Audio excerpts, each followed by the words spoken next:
participar da morte do sogro, o comerciante Severino Martins, da cidade de Bahia. Vamos acompanhar. Hoje ocorreu a audiência de instrução e julgamento de um crime que repercutiu em toda a Paraíba, sobretudo na cidade de Bahia.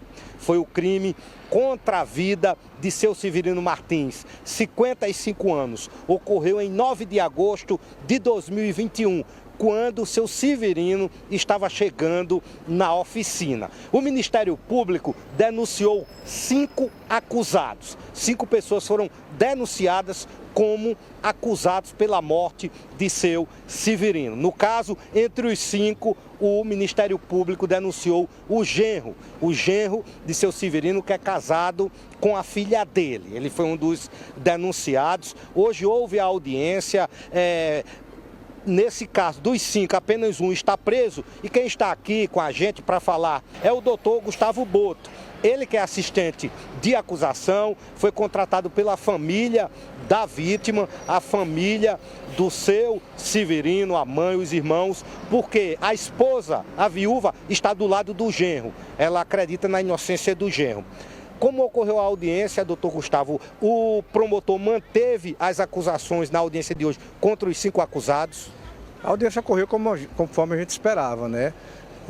Houveram muitas histórias novas, muitas histórias incongruentes, mas a prova do processo é muito forte em relação a condenar todos os 5 que ali estão. O promotor manteve a acusação e a gente mantém firme esse posicionamento de que todo mundo ali está envolvido.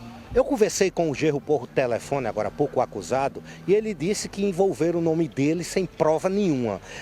Qual, para vocês que fazem assistência de acusação com o Ministério Público, qual a acusação que recai sobre o genro do seu Severino, que inclusive é um servidor público lá da cidade de Bahia, bastante respeitado? Isso.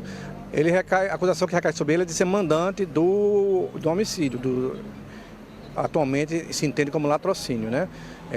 Existia uma informação privilegiada de que o Neno, como era conhecido o seu Severino, tinha um dinheiro lá guardado, e essa informação só poderia ser dada por alguém que fosse muito próximo. A polícia investigou e chegou ao entendimento de que Valber seria o responsável por essa informação e o responsável pela realização de todo esse latrocínio. Valber disse que na delegacia os acusados que foram presos foram torturados para acusá-lo de ter participação, foram torturados pela Polícia Civil. E ele disse que inclusive um dos presos falou isso hoje na audiência. Há esse debate dentro do processo?